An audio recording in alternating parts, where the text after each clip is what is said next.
വിദ്യാർത്ഥികൾ അവർ പാസ്സായതിനു ശേഷം വന്ന് സാക്ഷ്യം പറയും, IIM-കാർ സാക്ഷ്യം പറയും,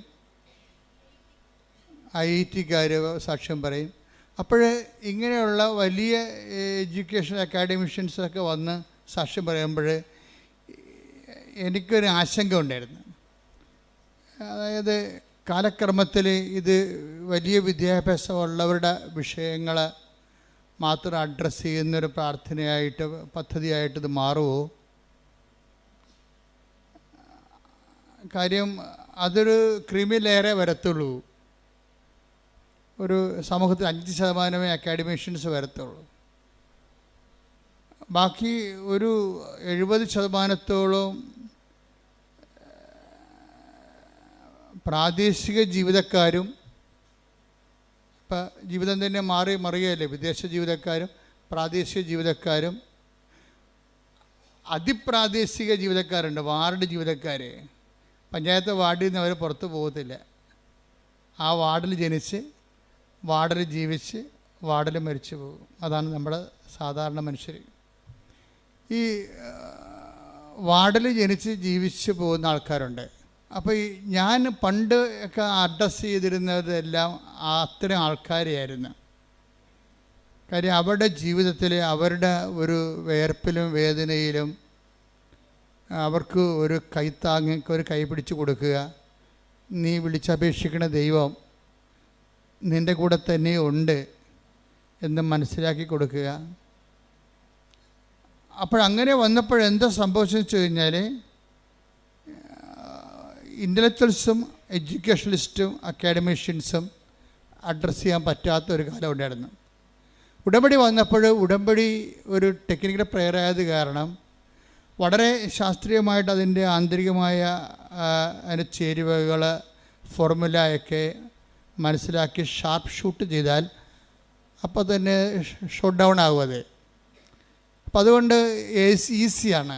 കാര്യം ഈസിയാണെന്ന് വെച്ച് കഴിഞ്ഞാൽ ഇന്നത് ചെയ്താൽ ഇന്ന ഫലമെന്നുണ്ട്. അല്ലാതെ ഒരു പ്രാർത്ഥനാ ജീവിതത്തിലുള്ള ഒരു ഹൈപ്പോത്തറ്റിക്കൽ സിറ്റുവേഷൻസ് ഉടമ്പടി വളരെ തന്ത്രപൂർവ്വം എലിമിനേറ്റ് ചെയ്യുന്നുണ്ട്. അപ്പോൾ പ്രാർത്ഥിക്കുന്ന ആൾക്കാരുടെ ഒരു ഇത് പ്രെയർഫുൾ അതായത് പബ്ലിക് പ്രാർത്ഥിക്കുന്ന പൊതുജനത്തെ സംബന്ധിച്ചിടത്തോളം അവർക്കുണ്ടാകുന്ന ഒരു കൺഫർമേഷൻ, അവരുടെ അംബിഗ്വിറ്റി ഉണ്ട് അവർക്ക്. എന്ന് വെച്ചാൽ ഒരു എന്താണ്, ദൈവം കേൾക്കുമായിരിക്കും, കേട്ടാൽ കൊള്ളാം എന്നുള്ള രീതിയിൽ അവർക്കൊരു ഉറപ്പില്ല. കാര്യം അവർ ചില സമയത്ത് അവർക്ക് ഞങ്ങൾ വിശ്വസിക്കുന്ന വിഷയത്തിൽ ഈ രീതിയിൽ പ്രാർത്ഥിച്ചാൽ ദൈവം കേൾക്കുമോ, അല്ലെങ്കിൽ ഈ ഒരു സമയത്ത് എങ്ങനെയാണ് പ്രാർത്ഥിക്കേണ്ടത്, ഇങ്ങനെ പ്രാർത്ഥിച്ചാൽ മതിയോ, അതൊരു ആധ്യാത്മിക ആശങ്കകളാണ്. ഇപ്പം ഞാൻ ഈ വർഷങ്ങൾ 10-21 ലക്ഷത്തോളം ആൾക്കാർ നേരിട്ട് അവരുടെ സങ്കടങ്ങളൊക്കെ കഴിഞ്ഞ 10-30 വർഷമായിട്ട് കേട്ടപ്പോൾ പൊതുജനത്തിൻ്റെ ആധ്യാത്മിക ആശങ്കകളെക്കുറിച്ച് എനിക്ക് ഏകദേശം ധാരണയുണ്ട്. അപ്പോൾ ആൾക്കാരുടെ ബേസിക് ആശങ്ക എന്ന് പറയുന്നത് ഈ വിഷയത്തിൽ എങ്ങനെയാണ് പ്രാർത്ഥിക്കേണ്ടത്, ഇങ്ങനെ പ്രാർത്ഥിച്ചാൽ ദൈവം കേൾക്കുമോ. അപ്പം ഞാൻ പഠിക്കേണ്ട കാലത്ത് ഒരു കുഞ്ഞമ്മ ചേച്ചി എന്ന് പറഞ്ഞ ചേച്ചിയുണ്ട്. അവർക്ക് 4 മക്കളുണ്ട്. അവരിങ്ങനെ ഈ പണ്ടത്തെ രീതി അനുസരിച്ച് തലയിൽ കൂടി ഒരു വളയം പോലെ ഇട്ടിട്ട് ഈ നൂലിങ്ങനെ നൂറ്റ് വലയ്ക്ക് കെട്ടാൻ കൊടുത്ത് ജീവിക്കുന്ന സാധാരണ ഒരു അമ്മച്ചിയാണ്. അപ്പോൾ അമ്മച്ചിയുടെ കാര്യങ്ങളൊക്കെ ഞാനന്ന് 9ാം ക്ലാസ്സിൽ പഠിക്കുകയാണ്. അമ്മച്ചിയുടെ വിഷയങ്ങളൊക്കെ ഓരോ കാര്യങ്ങളൊക്കെ അവിടെ കയറി പിരിക്കുന്ന സ്ഥലത്തൊക്കെ ഇരുന്ന് പറയും. ഞാൻ ഇടയ്ക്ക് അവിടെ പോയി ഇരിക്കും, നാട്ടുകാരും അയൽവാസികളെ. അപ്പോൾ അവർ പറയണതൊക്കെ ഞാൻ കേട്ടിട്ടുണ്ട്. അതിനകത്ത് കുഞ്ഞുമ്മ ചേച്ചി പ്രാവശ്യം അവരുടെ പ്രാർത്ഥനകൾക്കൊന്നും ഉത്തരം കിട്ടത്തില്ല. കുഞ്ഞുമ്മ ചേച്ചി പറയുവേ, ലോകത്ത് മുഴുവനും മനുഷ്യരല്ലേ, ഇതെല്ലാവരുടെയും പ്രാർത്ഥന കേൾക്കാൻ ദൈവത്തിന് പറ്റുക. അതാണ് പ്രശ്നം.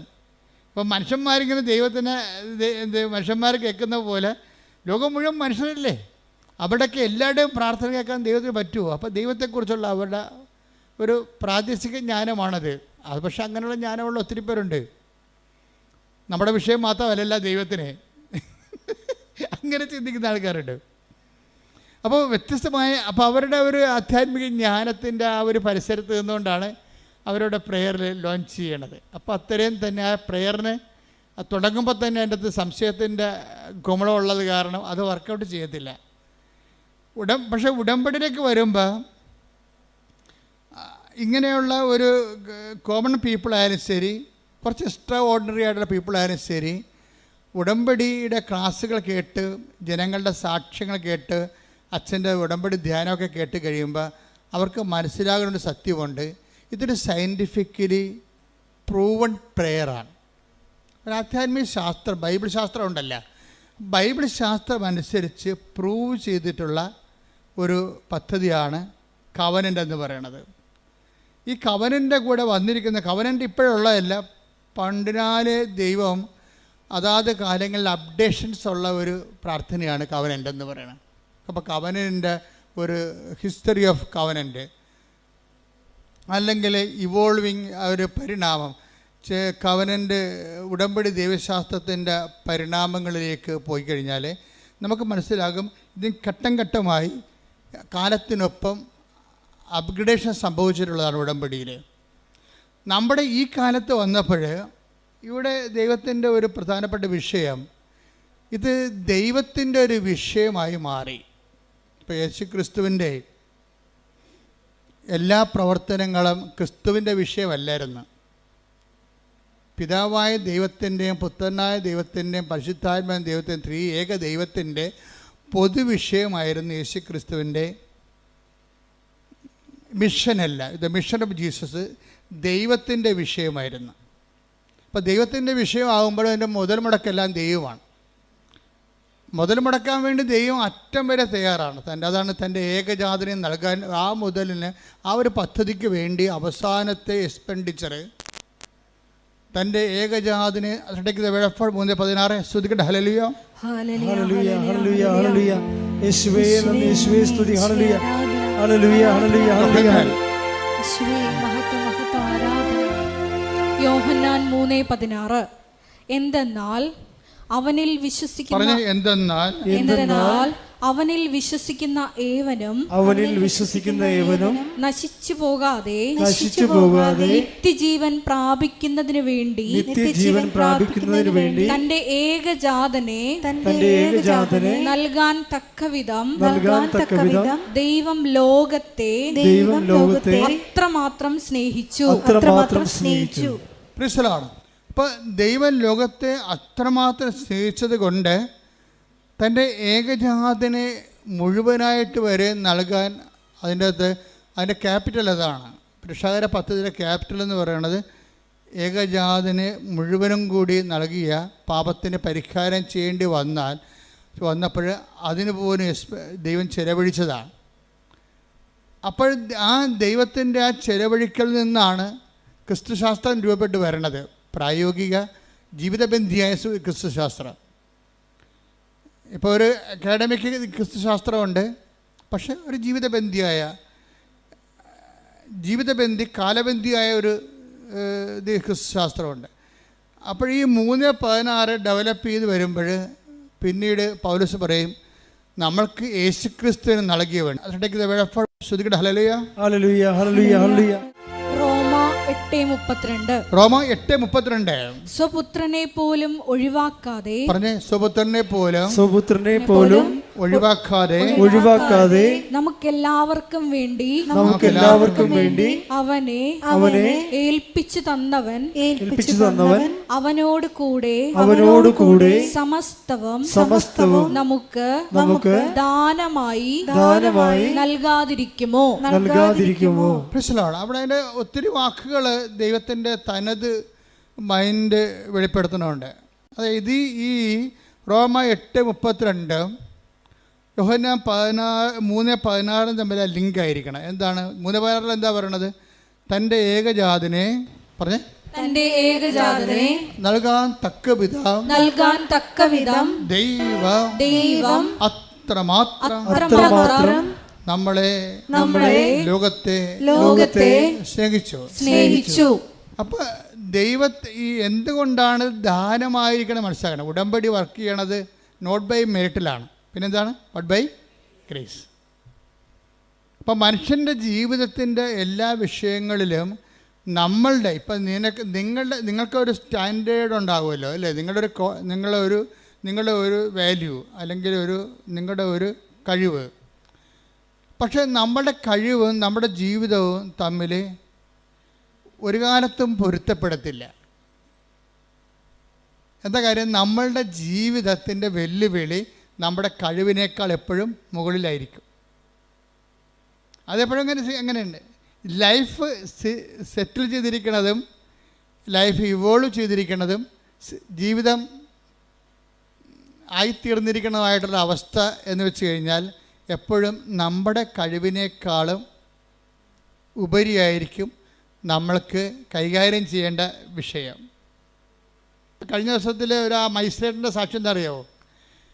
മജിസ്ട്രേറ്റ് വക്കീലാണ്, അവർ പ്രാക്ടീസിങ് വക്കീലാണ്. ഈ ബാരിസ്റ്ററെ ശരിക്കും അവർക്ക് ഇപ്പോൾ ഒരു മജിസ്ട്രേറ്റിൻ്റെ എക്സാം വന്നു. അപ്പോൾ ഹൈക്കോടതിയുടെ എക്സാമാണ്. ഹൈക്കോടതിയുടെ എക്സാം ശരിക്കും വളരെ പാടുള്ളതാണ്. അവർ പറഞ്ഞ സങ്കീർണമാണ്. പല പല സെക്ഷൻസ് ഉണ്ട്. ആ പരീക്ഷകളെല്ലാം എഴുതിയിട്ടാണ് പിന്നീട് അവർ മജിസ്ട്രേറ്റായിട്ട് അവർ ജയിച്ചാൽ മാത്രമേ മജിസ്ട്രേറ്റിലേക്ക് പിന്നെ അവർക്ക് പരിശീലനത്തിന് പോകാൻ പറ്റത്തുള്ളൂ. പക്ഷേ എന്താ പ്രശ്നം വെച്ചാൽ ഇവർക്കൊരു കോൺഫിഡൻസ് ഉണ്ട്. എപ്പോഴും നമ്മൾ ശ്രദ്ധിക്കേണ്ടത് ഈ കോൺഫിഡൻസ് ആണ് ഫസ്റ്റായിട്ട്. നമ്മൾ ദൈവത്തിൻ്റെ സന്നിധാനത്തിൽ വരുമ്പോൾ ആദ്യത്തെ ബോംബിങ് ഏരിയ എന്ന് പറയുന്നത്, അല്ലെങ്കിൽ മിലിറ്ററി ടാർഗറ്റ് പൊസിഷൻ.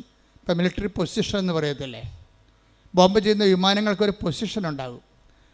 ഇപ്പം നമ്മൾ ദൈവദർശനം വരുമ്പോഴേ ഈ പൊസിഷൻ ടാർഗറ്റിലായിട്ട് വരുന്നത് എപ്പോഴും കോൺഫിഡൻസാണ്. നിങ്ങളുടെ കോൺഫിഡൻസ് തരുന്ന കുറേ കാര്യങ്ങളുണ്ട്.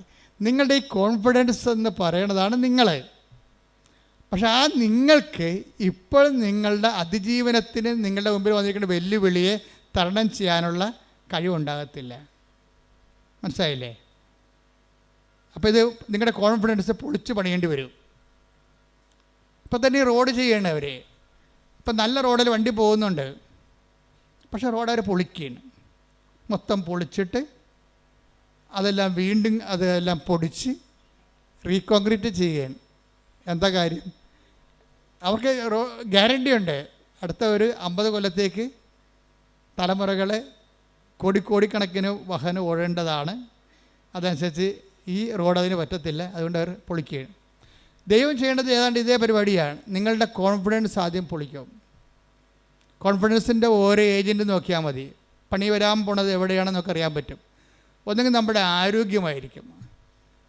പരമാവധി പണി ആദ്യം കിട്ടാൻ സാധ്യതയുള്ളത് ബോഡിയിലാണ്.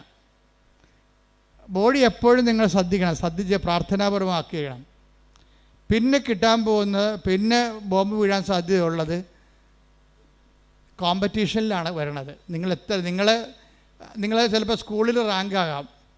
സ്കൂളിൽ റാങ്കായി കഴിയുമ്പോൾ ടീച്ചർമാർ പറയും നിങ്ങൾ സ്കൂളിൻ്റെ അഭിമാനമാണോ ആന കൂന എന്നൊക്കെ പറയുമ്പോൾ നിങ്ങൾക്ക് മാലയൊക്കെ ഇതിട്ട് ബൊക്കൊക്കെ തന്ന് വിടും. കോളേജ് ചെല്ലുമ്പോൾ നിങ്ങൾ എല്ലാ വിഷയത്തിലും പൊട്ടിപ്പോകും. എന്താ കാര്യം? സ്കൂളിൽ നിങ്ങൾ കിങ് ആയതുകൊണ്ടാണ് അങ്ങനെ സംഭവിക്കുന്നത്. കോൺഫിഡൻസ് ഉണ്ട് നിങ്ങൾ. ഈ കോൺഫിഡൻസ് വെച്ചുകൊണ്ട് കോളേജിൽ നിങ്ങൾ പഠിക്കാതിരിക്കും, അല്ലെങ്കിൽ ക്ലാസ് കട്ട് ചെയ്യും. അപ്പോൾ അവർ പറയണത് എന്താ വെച്ചാൽ ഞാൻ പഠിച്ചില്ലേലും ജയിക്കും, പഠിക്കണ പിള്ളേർക്ക് വീട്ടിൽ ഇരുന്നാലും മതി, കോളേജിൽ പോകേണ്ട കാര്യമില്ല, ഇപ്പോൾ ക്ലാസ് കട്ട് ചെയ്ത് നടക്കും. അപ്പം അങ്ങനെ വരുമ്പോൾ ഈ നമ്മുടെ കോൺഫിഡൻസാണ് ആധ്യാത്മികമായ ഉഴപ്പുണ്ടാക്കുന്നത്. അതെപ്പോഴും നമ്മൾ ശ്രദ്ധിക്കണം. നിങ്ങൾക്കിന്ന് ആധ്യാത്മികമായിട്ട് എന്തെങ്കിലും ഒരു ഫ്ലക്ച്വേഷൻ ഉണ്ടെങ്കിൽ ആദ്യം ട്രീറ്റ്മെൻറ്റ് നടത്തേണ്ടത് നിങ്ങളുടെ കോൺഫിഡൻസിലാണ്.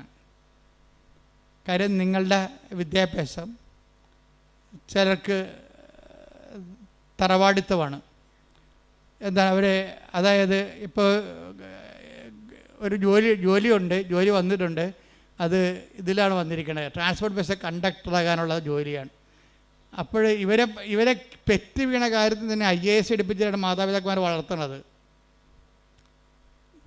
എൻ്റെ മകൾ വളർന്ന് കളക്ടറാകുമെന്നും പറഞ്ഞല്ലേ പേരിടുമ്പോൾ തന്നെ അവൾ കളക്ടറാകും.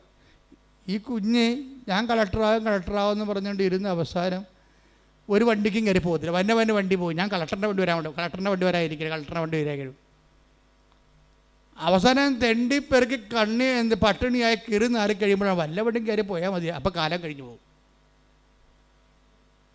ഇങ്ങനെ എന്തോ അടിച്ചേൽപ്പിച്ച ആത്മവിശ്വാസങ്ങളുണ്ട് ആൾക്കാർക്ക്.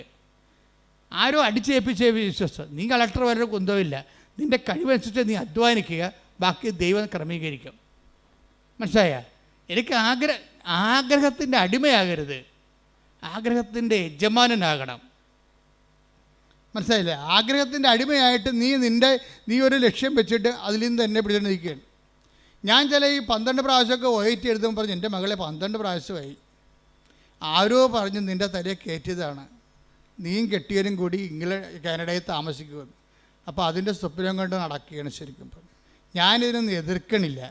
പക്ഷേ യാഥാർത്ഥ്യ ബോധം എന്ന് പറയണത് ഇറ്റ് ഈസ് നോട്ട് കോമൺ. അതൊരു കോമൺ സെൻസാണ് വേണ്ടത്. കോമൺ സെൻസ് ഒന്നും ഇപ്പോൾ കോമൺ അല്ലെന്നല്ലേ പറയണത്. യാഥാർത്ഥ്യബോധം, ഏറ്റവും കൂടുതൽ യാഥാർത്ഥ്യബോധം കുറവുള്ളത് പെൺപിള്ളേർക്കാണ്. ഞാൻ ഇത്രയും നാൾ വന്നിട്ടുള്ള യാത്രയിൽ എനിക്ക് മനസ്സിലാക്കി ഏറ്റവും കുറവ് യാഥാർത്ഥ്യബോധമുള്ളത് പെൺപിള്ളേർക്കാണ്.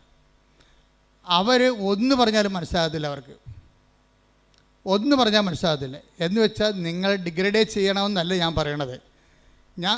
നിങ്ങളെ ഒരു സാമാന്യ ബുദ്ധി ഈ വിഷയത്തിൽ കാണിക്കണം. കലിബർ, കടന്നു വന്നിട്ടുള്ള മാർഗങ്ങൾ, അല്ലാതെ ഓരോരുത്തരും പോയി അവരെപ്പോലെ ആകാൻ വേണ്ടി തവള ആനയെപ്പോലെ വീർപ്പിക്കാൻ നിൽക്കരുത്. കാര്യം തവള വീർത്താലും ആന വീർത്താലും കുറച്ച് കഴിയുമ്പോൾ ഇതെല്ലാം ചത്ത് പിരിഞ്ഞ് മണ്ണോടായി തീരും. നമ്മളെപ്പോഴും ശ്രദ്ധിക്കേണ്ടത് ഉറപ്പ് വരുത്തേണ്ട ഒരു സാധനം മാത്രമേ ഉള്ളൂ. എന്താണ്? ദൈവം. നിന്നോട് കൂടെയുള്ള ദൈവത്തിൻ്റെ സാന്നിധ്യമാണ് നീ ഉറപ്പ് വരുത്തേണ്ടത്. ഇപ്പം നീ എന്താ ചെയ്യണമെന്നറിയാവോ? നീ ആദ്യം ഉറപ്പ് വരുത്തണത് നിൻ്റെ ലക്ഷ്യങ്ങൾ ഉറപ്പ് വരുത്തിയിട്ട് ദൈവത്തെ അതിനു വേണ്ടി ഉപയോഗിക്കുകയാണ് ചെയ്യണത്. മനസ്സിലായോ? നീ ആദ്യം ഉറപ്പ് വരുത്തേണ്ടത് എന്തിനാണ്? നീ ആദ്യം ഉറപ്പ് വരുത്തേണ്ടത് നിൻ്റെ ലക്ഷ്യങ്ങളല്ല. ആർക്കും ആഗ്രഹങ്ങളൊക്കെ ഉണ്ടാകത്തില്ലേ? അപ്പം അതിൻ്റെ അടിമയായിട്ട് ജീവിച്ച വല്ല കാര്യമുണ്ടോ? അതിൻ്റെ യജമാനനായിരിക്കണം. ആ യജമാനാകുമ്പോൾ എങ്ങനെയാകണത്? ദൈവം ആഗ്രഹിക്കുന്ന വഴികളിലേക്ക് ഞാൻ പോകും. കർത്താവിന് മുമ്പിൽ തുറന്നു വെക്കണം. കർത്താവേ, എനിക്കൊന്ന് ഭക്ഷണം കഴിക്കണം, നീ എനിക്ക് തന്നൊരു മാന്യതയിൽ ഇവിടെ ജീവിക്കണം. മാന്യമായ ജീവിതം അത് നമുക്ക് ദൈവത്തോട് ന്യായമായിട്ട് ചോദിക്കാവുന്ന കാര്യമാണ്. എന്താണ് മാന്യമായ ജീവിതം? മാന്യതയെന്ന് പറഞ്ഞ സമയത്ത് ബൈബിൾ ഒത്തിരി പ്രാവശ്യം ഉപയോഗിക്കുന്ന വാക്കാണ്. അവയവങ്ങൾക്ക് പോലും മാന്യതയെന്നൊക്കെ പറഞ്ഞ് ബൈബിൾ ഉപയോഗിക്കുന്നുണ്ട്. അപ്പോൾ ദൈവത്തോട് നമുക്ക് ചോദിക്കാം, മാന്യമായ ജീവിതം, എനിക്കൊരു മാന്യമായ ജീവിതം തരണം. അല്ലാതെ നീ എന്ത് ചെയ്യണം? ദൈവത്തിനൊരു ഒരു സംഭവം ഇട്ടിട്ട് വരച്ച് അമ്മ കർത്താവ് എന്ന് പറഞ്ഞുകൊണ്ടിരിക്കുക. അതല്ല ഉടമ്പടി എന്ന് പറയണത്. ഉടമ്പടി നിനക്ക് ന്യായമായി ചോദിക്കാവുന്ന എന്താണ്? മാന്യമായ ജീവിതം. അത് ചോദിക്കാം. അത് കറക്റ്റായിട്ട് കിട്ടിയിരിക്കും. എന്താ കാര്യം എന്നറിയാമോ? അതിന് പ്രൊവിഷനുണ്ട്. എന്താ കാര്യം? ദൈവത്തിൻ്റെ സൃഷ്ടികളിൽ ഏറ്റവും നല്ലവണ്ണം മാന്യതയുള്ളത് മനുഷ്യനെയാണ്. അതുകൊണ്ടാണ് മാന്യമായ ജീവിതം നമുക്ക് അവകാശമായിരിക്കുന്നത്. അത് നമ്മുടെ അവകാശമാണ്. അപ്പം നമുക്ക് ഇപ്പോൾ ഒരു കുഴിയാന എന്ന് പറഞ്ഞു കഴിഞ്ഞാൽ അതിനെന്താണ്? കുഴിയാന സാധനമില്ലേ, കണ്ടിട്ടുണ്ടോ? അപ്പം അത് പോകുമ്പോൾ അതിനെ ഉറുമ്പിട്ട് കൊടുക്കുമ്പോൾ അതുടനെ അതിനെ അടിച്ച് മണ്ണ് തെറിപ്പിച്ചിട്ട് അതിന് കുഴിയിലാണ് താമസിക്കണത്, അല്ലേ? കുഞ്ഞു കുഴിയിലാണ് താമസിക്കുന്നത്. പക്ഷേ ആന താമസിക്കണത് എവിടെയാണ്? കൊട്ടിലാണ് താമസിക്കുന്നത്. അപ്പോൾ കുഴിയും കൊട്ടിലും തമ്മിൽ വ്യത്യാസമില്ലേ? അപ്പം ആനക്കൊരു മാന്യതയുണ്ട്. അതുകൊണ്ടാണ് കൊട്ടിൽ വരണത്. കുഴിയാനക്കയുടെ മാന്യതേനെ കുഴിയിൽ താമസിക്കണം. ഇതുപോലെ തന്നെയാണ് വല്ല പാമ്പ്, അതുപോലെ തന്നെ ഉള്ള ജീവികളൊക്കെ ചിലതൊക്കെ അളയെ താമസിക്കും. അപ്പം മനുഷ്യൻ താമസിക്കുന്ന ആടാണെങ്കിൽ അളയിലല്ല ആലയിലാണ് താമസിക്കുന്നത്. അവിടെ വ്യത്യാസം കണ്ട? ആടിന് ആല, അതുപോലെ തന്നെ ആനയ്ക്ക് കൊട്ടിൽ, രാജാവാണെങ്കിൽ കൊട്ടാരത്തിൽ താമസിക്കും. മാന്യത മാറി. ഇതുപോലെ മനുഷ്യൻ എന്തുകൊണ്ടാണ് വീട്ടിൽ താമസിക്കുന്നത്? മനുഷ്യൻ്റെ വീടാണ്, ഭവനം. ഒത്തിരിയേറെ ആന്തരികമായ അർത്ഥങ്ങളുള്ളതാണ് ഭവനം. അവിടെ എന്തുകൊണ്ടാണ് താമസിക്കുക വെച്ചാൽ അവൻ ദൈവത്തിൻ്റെ ഛായയിൽ സൃഷ്ടിക്കപ്പെട്ടത് കൊണ്ടാണ്. അതാണ് മാന്യത എന്ന് പറയുന്നത്. അപ്പോൾ ആദ്യമേ തന്നെ ദൈവം നമ്മുടെ മാന്യത ഫിക്സ് ചെയ്യുന്നുണ്ട്. എന്ന് വെച്ചാൽ നമ്മുടെ എല്ലാ അവകാശങ്ങളും ഫിക്സ് ചെയ്യണം. നമ്മുടെ എല്ലാ അവകാശങ്ങളും, ഈ ജീവിതത്തിനും വരാൻ പോണ ജീവിതത്തിനും വേണ്ടിയുള്ള എല്ലാ റൈറ്റുകളും കോൺസ്റ്റിറ്റ്യൂഷണലൈസ് ചെയ്തിരിക്കുകയാണ്. അവൻ്റെ ഛായയിൽ സൃഷ്ടിച്ചെന്ന് പറയുമ്പോഴേ ദൈവം മനുഷ്യനെ അവൻ്റെ ഛായയിൽ സൃഷ്ടിച്ചു. എന്ന് വെച്ച് കഴിഞ്ഞാൽ ഇതിൻ്റെ മാന്യത മെയിൻറ്റെയിൻ ചെയ്യാനുള്ള എല്ലാ ഇൻഫ്രാസ്ട്രക്ചറും അവൻ ആർജിക്കാൻ ദൈവം അവനെ സഹായിക്കും. അതുപോലെ മാന്യത സുരക്ഷയാണ്. ആദ്യമേ തന്നെ ഒരു ജനറ്റിക്കൽ കോൺസ്റ്റിറ്റ്യൂഷനിൽ വന്നിരിക്കുന്നത് മനുഷ്യൻ്റെ മാന്യതയുടെ സുരക്ഷയാണ്. നമുക്ക് പട്ടിണി കിടന്നാൽ സർക്കാരിനെതിരെ കേസ് കൊടുക്കാം നമുക്ക്. അതാണ് ഭക്ഷ്യസുരക്ഷാ നിയമം. ഇപ്പം നമ്മുടെ ഭക്ഷ്യസുരക്ഷ അല്ലെങ്കിൽ നമ്മളൊരു മറ്റു തരത്തിലുള്ള കുറേ പോളിസീസാണ് നമ്മൾ എടുത്തിരിക്കുന്നത്. ദൈവം ഇതെല്ലാം കൂടി കണക്കാക്കിയിട്ട് ഒറ്റ പോളിസിയിലാക്കി. എന്താണ്? മനുഷ്യൻ അവനെ തന്നെ സൃഷ്ടിച്ചു. അപ്പോൾ മാന്യമായി ഈ ഭൂമിയിൽ മനുഷ്യനെ പോലെ ജീവിക്കാനുള്ള മനുഷ്യൻ എന്ന് പറഞ്ഞാൽ ആരാണെന്ന് പറഞ്ഞിട്ടുണ്ട്. ആരാണ്? ദൈവത്തിൻ്റെ പൈതൽ. അപ്പോൾ ദൈവ പൈതലാണ് ഞാനെന്നുള്ളതാണ് ഏറ്റവും വലിയ ബോധമുള്ളത്. നമ്മുടെ ഏറ്റവും വലിയ നമ്മുടെ ഒരു വിശ്വാസം നമുക്ക് തരുന്ന ഒരു ബോധമുണ്ട്. ആത്മീയ ബോധം എന്നുകൊണ്ട് ദൈവ പൈതലാണെന്നാണ്. അപ്പോൾ ദൈവ പൈതലാകുമ്പോൾ ദൈവ പൈതലല്ലാതെ പോകുന്ന ഇപ്പോൾ രാധമ്മയുടെ സാക്ഷ്യം എന്താണ്? രാധമ്മയുടെ സാക്ഷ്യം, രാധമ്മയുടെ ഒന്നാമത്തെ അനുഭവം എന്താണ്? അവരുടെ മകൻ ഭയങ്കര പണ്ടാര വെള്ളവടിയാണ്. എന്നിട്ട് വീട്ടിൽ കാശും കൊടുക്കത്തില്ല, കുടുംബം നോക്കത്തില്ല.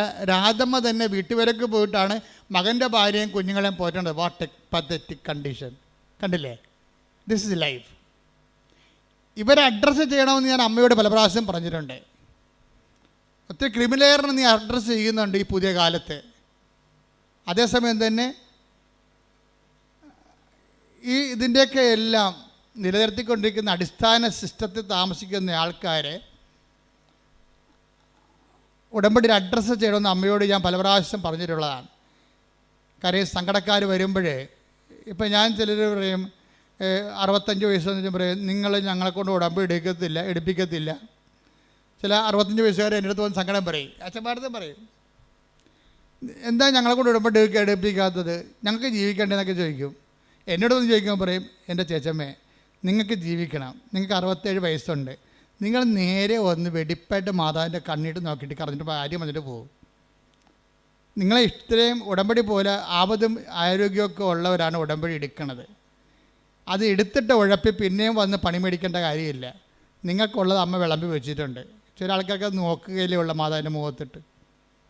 വിശ്വാസത്തോടെ ഒന്ന് നോക്കിയാൽ തന്നെ റെസ്പോണ്ടൻ്റാണ്.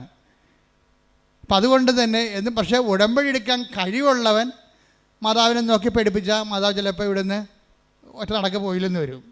കാര്യം അത് കാപട്യമാണ്. കഴിഞ്ഞ മീൻ പിടിക്കാനാണ്. നമുക്ക് മലയാളിക്ക് പണ്ട് മുതലേ രക്തത്തിലുള്ള കുറേ സാധനമുണ്ട്. എന്താണ്? കണ്ടവനെ കൊണ്ട് പണിയെടുപ്പിക്കുന്ന കുറേ സാധനങ്ങളുണ്ട്. ഇതിനെ നമ്മൾ ആദ്യം ചികിത്സിക്കേണ്ടി വരും.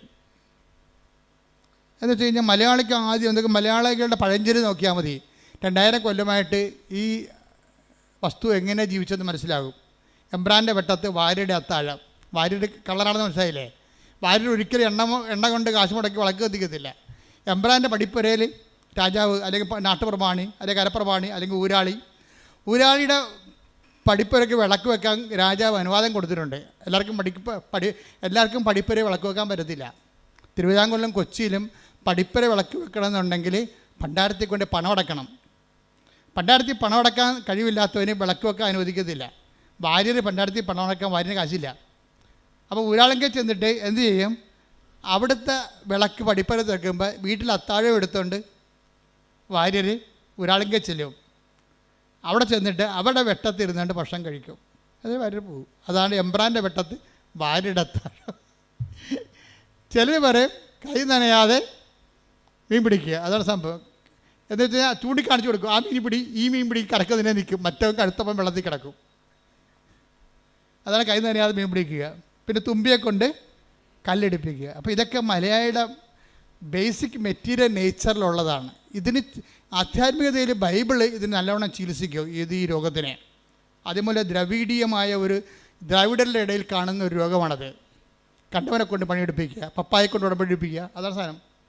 പപ്പായെ കൊണ്ട് ഉടമ്പടിപ്പിക്കുക. ഈ മജിസ്ട്രേറ്റ് അങ്ങനെ ഒരാളാണ്. മജിസ്ട്രേറ്റിൻ്റെ സാക്ഷ്യം തരുമ്പോൾ ആദ്യം ഇവർ ഡയറക്റ്റായിട്ട് വന്നിട്ട് ഉടമ്പടി എടുക്കത്തില്ല. ആരാ ഉടമ്പടി എടുക്കണത്? അമ്മയെ കൊണ്ട് ഉടമ്പടി എടുക്കണത്. പക്ഷേ ഇവിടെ അത് ഏക്കത്തില്ല, ഇവിടെ അക്സെപ്റ്റ് ചെയ്യത്തില്ല. കാരണം മലയാളിയുടെ 2000 കൊല്ലത്തെ മനസ്സുമൊക്കെ അമ്മയ്ക്ക് അറിയാവുന്ന കാരണം അമ്മ പറയും ഓടരുത് അമ്മാവ ആളറിയുന്ന സംഭവം. അതുകൊണ്ട് മൈസേടൻ്റെ കാര്യങ്ങളൊന്നും നടക്കത്തില്ല. പക്ഷെ അമ്മ മാതാവിൻ്റെ മുമ്പിൽ ഇത്തിരി വില നിലയുള്ള ആളാണ്. കാര്യം അവർക്ക് നല്ല ഇൻവെസ്റ്റ്മെൻറ്റ് ഉള്ള ആളാണ്. അപ്പോൾ മൈസേടന് പരീക്ഷയ്ക്ക് പോകാൻ നേരത്ത് ടാനിയ പറയും, അമ്മേ ഞാൻ പരീക്ഷയ്ക്ക് പോകണില്ല, കാര്യം എനിക്ക് നല്ല മൈഗ്രെയിനാണ്, തല പൊട്ടാണ്, തല പൊടിയാണ്, എൻ്റെ ബോധം പോകണമെന്ന് പറയും. അപ്പോൾ അമ്മ പറയും, നീ പരീക്ഷയ്ക്ക് പോകും മകളെ, എന്താ കാര്യം, ഞാൻ കൃപാസനത്തിൻ്റെ ഒരു കാശിരുവം നിനക്ക് തരാം, നീ നെറ്റിക്കൊട്ടിച്ച് വെക്ക്, 10 മിനിറ്റ് നമുക്ക് വെയിറ്റ് ചെയ്യാം, മാതാവ് നിൻ്റെ തലവേദന എടുത്ത് മാറ്റും, നീ പരീക്ഷയ്ക്ക് പോകുന്നു. അപ്പോൾ ഇവൾ കിടക്കുകയാണ്, ഇങ്ങനെ ഉരുണ്ട് വട്ടത്തിൽ കിടക്കുകയാണ്, തലപെരുത്ത് വേദനയായിട്ട് കിടക്കുകയാണ്, ഒന്നും ഓർക്കണില്ല, കണ്ണ് കാണാൻ പാടില്ല, തലവേദന എടുത്തിട്ടേ കണ്ണ് കാണാൻ പാടില്ല, ഒന്നും അക്ഷരം നോക്കിയിട്ട് തെളിഞ്ഞ് വരണില്ല, എല്ലാം ഇങ്ങനെ ബ്ലറടിച്ചിരിക്കുകയാണ്. അപ്പോൾ ഇവൾ എന്ത് അഡ്വക്കേറ്റ് ആയാലും അമ്മമാർക്ക് ഒരു കഴിവില്ലേ, എത്ര വലിയ ആൾക്കാരായാലും അമ്മ എപ്പോഴും അമ്മമാർ, ഞാൻ പറഞ്ഞ ഒന്നെങ്കിലും നിങ്ങളെ പ്രസവിക്കാൻ പോകരുത്, അതൊരു ദൈവികമായ ഏർപ്പാടാണ്. പ്രസവിക്കാൻ പോയാൽ നിങ്ങൾ ഉടനെ അമ്മയാകും. അമ്മയായാൽ നെക്സ്റ്റ് ഗോഡാണ്, ദൈവത്തിൻ്റെ അടുത്ത് നിൽക്കുന്ന ആളാണ്. അമ്മ എന്തെങ്കിലും മക്കൾക്ക് വേണ്ടി ദൈവത്തോട് പറഞ്ഞാൽ ദൈവം അപ്പം ഒപ്പിടും. എന്താ കാര്യം, അവർക്ക് കൊച്ചിനെ കൊടുത്തപ്പോൾ തന്നെ കൊച്ചിനെ ജീവിപ്പിക്കാനുള്ള അധികാരവും അവകാശവും അവർക്ക് ദൈവം എഴുതി കൊടുത്തിട്ടുണ്ട്.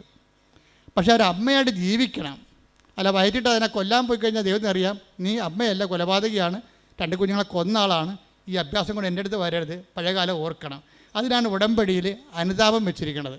അബദ്ധവശാൽ ദൈവത്തെ അറിയാത്ത കാലങ്ങളിലുള്ള കാര്യങ്ങളെ ദൈവം റൈറ്റ് ഓഫ് ചെയ്യാനൊരു പ്രൊവിഷൻ ഇട്ടിട്ടുണ്ട് ബൈബിളിലേക്ക് ഉള്ളുകെട്ട ഇത് അജ്ഞതയുടെ കാലഘട്ടത്തെ 17:30 എടുത്ത് നടപടി പുസ്തകം 17:30. ശ്രുതികട ഹല്ലേലൂയ ഹല്ലേലൂയ ഹല്ലേലൂയ ഹല്ലേലൂയ. അപ്പോസ്തല പ്രവർത്തനങ്ങൾ 17:30. ആ, അജ്ഞതയുടെ കാലഘട്ടങ്ങളെ ദൈവം കണക്കിലെടുത്തില്ല. ഒന്ന് പറഞ്ഞ അജ്ഞതയുടെ കാലഘട്ടങ്ങളെ ദൈവം കണക്കിലെടുത്തില്ല. എന്നാൽ ഇപ്പോൾ എല്ലായിടത്തുമുള്ള സകല ജനങ്ങളും പശ്ചാത്തപിക്കണമെന്ന് അവിടുന്ന് ആജ്ഞാപിക്കുന്നു. ഇതൊരു അപേക്ഷ അഭ്യർത്ഥനയുമല്ല, എന്താ പിന്നെ എന്താണ്, ഇതൊരു കൽപ്പനയാണ്. You should act according to by no means. എന്തിനാ കൽപ്പന കൊടുക്കണതിൻ്റെ കാരണം എന്താണ്, എല്ലാ മനുഷ്യരും രക്ഷപ്പെടണമെന്നും ആരും നശിച്ചു പോകാതിരിക്കാൻ ദൈവം ആഗ്രഹിക്കുന്നത് കൊണ്ടാണ്. കൽപ്പനകളുടെ ഉള്ളിൽ ശരിക്കും പറഞ്ഞാൽ ശാസനയല്ല ഉള്ളത്, മറിച്ച് കരുണയാണുള്ളത്. എന്താ കാര്യം, എല്ലാവരും രക്ഷപ്പെടണമെന്നും സത്യമാർഗം സ്വീകരിക്കണമെന്ന്, take the bed of God, എല്ലാവരും രക്ഷപ്പെടണമെന്നും സത്യമാർഗം സ്വീകരിക്കണമെന്ന്. ശ്രുതികട ഹല്ലേലൂയ ഹല്ലേലൂയ ഹല്ലേലൂയ. 1 തിമോത്തി 2:4 എല്ലാവരും രക്ഷിക്കപ്പെടണമെന്നും എല്ലാവരും രക്ഷിക്കപ്പെടണമെന്നും സത്യം അറിയണമെന്നും ആണ് അവിടുന്ന് ആഗ്രഹിക്കുന്നത്. എന്തെന്നാൽ ഒരു ദൈവമേയുള്ളൂ, ദൈവത്തിനും മനുഷ്യർക്കും മധ്യസ്ഥനായി ഒരുവനേയുള്ളൂ, മനുഷ്യനായ യേശുക്രിസ്തു. Praise the Lord. അപ്പോൾ ഇത് അതായത് ആരും നശിച്ചു പോകാതിരിക്കാനും എല്ലാവരും രക്ഷപ്പെടാനും സത്യമാർഗം സ്വീകരിക്കാനും വേണ്ടിയാണ് ഈ കൽപ്പന ദൈവം കൊടുത്തിരിക്കുന്നത്. അപ്പോൾ കൽപ്പനയുടെ അകത്തെല്ലാം രക്ഷയെ വെച്ചിട്ടാണ് കൊടുത്തിരിക്കുന്നത്. അല്ല നിങ്ങൾ മാതാപിതാക്കന്മാരെ ബഹുമാനിക്കുന്നു, അല്ല വ്യഭിചാരം ചെയ്യുന്നില്ല, അല്ലെ കള്ളസാക്ഷ്യം പറയുന്നില്ല, അല്ലെ കർത്താവിൻ്റെ ദിവസം ആചരിക്കുന്നു, അതിൽ തന്നെ ഒരു ലക്ഷ്യവുമില്ല. അതിനകത്തുള്ള ദൈവിക ലക്ഷ്യം എല്ലാവരും രക്ഷപ്പെടണമെന്നുള്ള ദൈവത്തിൻ്റെ ആഗ്രഹമാണ്. അതാണ് വിഷയം, എല്ലാവരും. അപ്പോൾ കൽപ്പന ആർക്ക് വേണ്ടിയുള്ളതാണ്, ക്രിസ്ത്യാനിക്ക് വേണ്ടി മാത്രമുള്ളതല്ല, അതാണ് വിഷയം. അതാ 1 തിമോത്തി 2:4 പറയണത്, എല്ലാവരും രക്ഷപ്പെടണമെന്നും സത്യമാർഗം സ്വീകരിക്കണമെന്നും. കർത്താവിൻ്റെ വചനങ്ങളിലെ വിശ്വസിച്ച് ജീവിച്ച് കഴിയുമ്പോൾ എന്താണ് നിത്യതയിലേക്കുള്ള മാർഗം ഉറപ്പ് വരുത്തും. ഇപ്പോൾ എല്ലാവരും ഉടമ്പിക്കാരെ എല്ലാവരും എന്താണ് സംസാരിക്കണത്? നിത്യതയെക്കുറിച്ചാണ് സംസാരിക്കണത്. അല്ലാതെ അവർ IELTS എന്നൊക്കെ പറയും, പറമ്പ് വിറ്റെന്ന് പറയും, ജപ്തി നടപടി ഒഴിവായെന്ന് പറയും, ജോലി കിട്ടിയെന്ന് പറയും. ഇപ്പം മിഥുൻ്റെ കാര്യം തന്നെ, ഒരു മിഥുൻ്റെ സാക്ഷ്യം ഉണ്ടായിരുന്നു ഈ ദിവസം.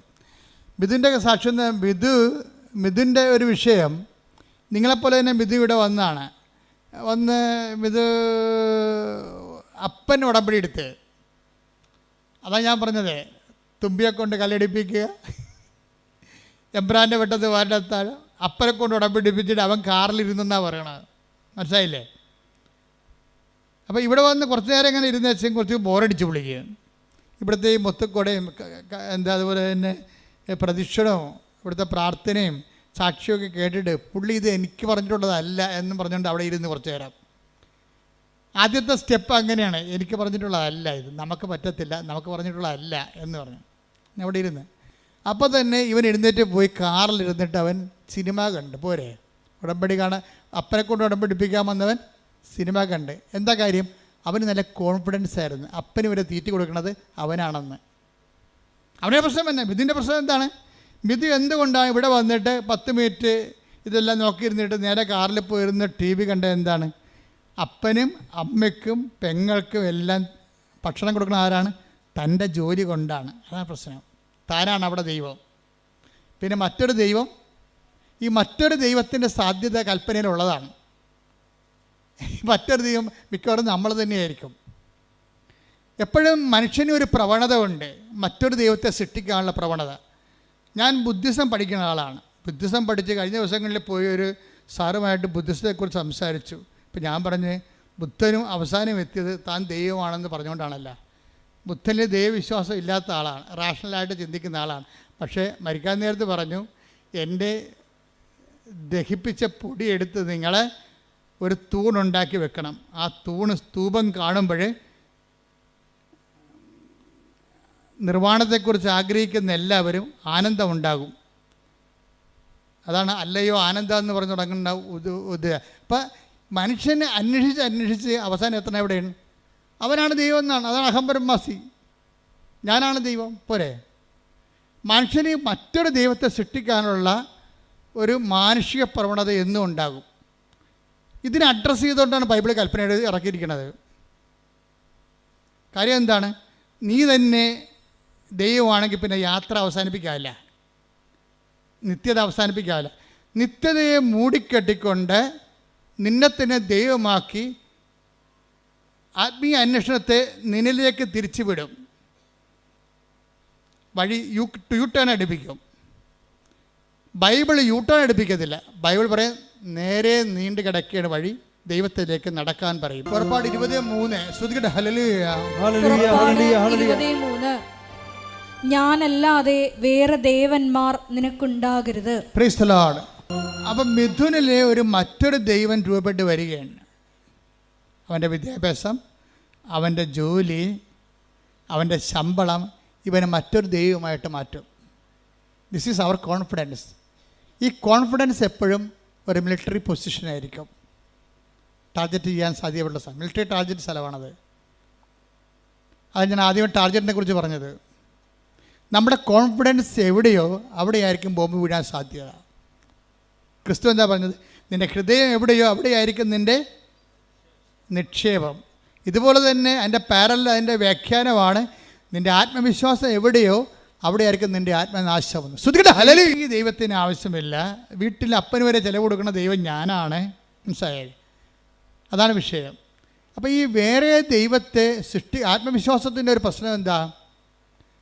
ആത്മവിശ്വാസത്തിൻ്റെ പ്രശ്നം വേറെ ദൈവത്തെ സൃഷ്ടിച്ചുകൊണ്ടിരിക്കും. ഇത് ജഡിക മനുഷ്യൻ്റെ ഒരു സ്വാഭാവിക ജൈവ പ്രവണതയാണ്. ഈ ആത്മവിശ്വാസം വേറെ ദൈവത്തെ സൃഷ്ടിച്ചുകൊണ്ടിരിക്കാം. വേറെ ദൈവത്തെ സൃഷ്ടിച്ചുകൊണ്ടിരിക്കണത് തന്നെയല്ല, അത് ചില സമയത്ത് നീ തന്നെയായിരിക്കും ആ ദൈവം, അല്ലെങ്കിൽ നിൻ്റെ പ്രൊഫസറായിരിക്കും നിൻ്റെ ദൈവം. കാര്യം ഈ മനുഷ്യന്മാർക്ക് എപ്പോഴും ആരാധന വാസന ഉള്ളതാണ്. ആരാധന വാസന. ഈ ആരാധന വാസന ദൈവം മനുഷ്യരിൽ വെച്ച് കൊടുത്തിരിക്കുന്നത് എന്തുകൊണ്ടാണ്? അതൊരു ആരാധന വാസന ഒരു ജന്മവാസനയാണ്.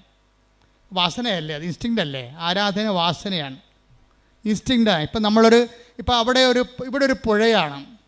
നമ്മൾ 1 കിലോമീറ്റർ അകലെ ഒരു പുഴയുമില്ല, അവിടെയെങ്കിലും വെള്ളവുമില്ല. ഒരു ആമയെ പിടിച്ചിട്ട് കിഴക്കോട്ട് തിരിച്ച് വെച്ച് നോക്കിയേ, അത് അപ്പം തന്നെ പടിഞ്ഞോട്ട് തിരിഞ്ഞിട്ട് ഈ പുഴയിലേക്ക് നടക്കും. അതാണ് വാസന എന്ന് പറയണത്. ഇപ്പം ഇവിടെ ഒരു പുഴ കിടക്കുകയാണ്. കിഴക്ക് വശത്ത് നമ്മുടെ ആനയെ ഒരു കിലോമീറ്റർ അകലെ ഒരു ആമയെ പിടിച്ചിട്ട് കിഴക്കോട്ട് നോക്കിച്ച് വെക്കും. അത് അപ്പോൾ എന്ത് ചെയ്യും? ആമ ഓട്ടോമാറ്റിക്കായിട്ട് പടിഞ്ഞോട്ട് തിരിയും. വെള്ളമുള്ള സ്ഥലത്തേക്ക് തിരിയാനുള്ള ഒരു വാസനയുണ്ട്. അപ്പോൾ ആരാധിക്കാനുള്ള വാസന വെള്ളമുള്ളിലേക്ക് തിരിയാനും ദൈവമുള്ളിടത്തേക്ക് തിരിയാനുള്ള ഒരു ദൈവവാസനയാണത്. പക്ഷേ ദൈവവാസന ഡൈവേർട്ട് ചെയ്യപ്പെട്ട് കഴിഞ്ഞാൽ വേറെ ദൈവങ്ങൾ ഉത്ഭവിപ്പിക്കാൻ തുടങ്ങും. ചിലപ്പോൾ നിൻ്റെ കെമിസ്ട്രി പ്രൊഫസറൊക്കെ നിൻ്റെ ദൈവം. എന്താ കാര്യം? നീ ഒരു മനുഷ്യനെ ആഗ്രഹിക്കുന്ന എല്ലാ ക്വാളിറ്റിയും അവനിലുണ്ട്. നിൻ്റെ ആരാധന വാസനയുടെ വില്ലൻ നിൻ്റെ വീട്ടിലായിരിക്കും. എന്താ കാര്യം? ദൈവമെന്നും പറഞ്ഞ് വിളിച്ചുകൊണ്ട് നടക്കണത് നിൻ്റെ അപ്പൻ എന്തെങ്കിലും വിഷയം കഴിയുമ്പോൾ പൂക്കൽ പോലെ വിറക്കണ കാണാം. അയാൾ നിനക്ക് ഹീറോ അല്ല. അതുകൊണ്ട് നിൻ്റെ മനസ്സ്, അരക്ഷിതമായ നിൻ്റെ മനസ്സ് ഒരു പ്രശ്നങ്ങളുടെ മുമ്പിൽ വിറക്കാത്ത ഒരു മനുഷ്യനെ തേടി നടക്കും, ഒരു സന്നിധാനത്തെ തേടി നടക്കും. അങ്ങനെ വരുമ്പോൾ ദൈവവിശ്വാസമില്ലാത്ത ഒരു പ്രൊഫസറിനെ കണ്ടുപിടിച്ചെന്ന് വിചാരിച്ചോ, അല്ലെങ്കിൽ ഒരു പാർട്ടി സഖാവിനെ കണ്ടുപിടിക്കും. നീ അയാളെ ആരാധിക്കാൻ തുടങ്ങും.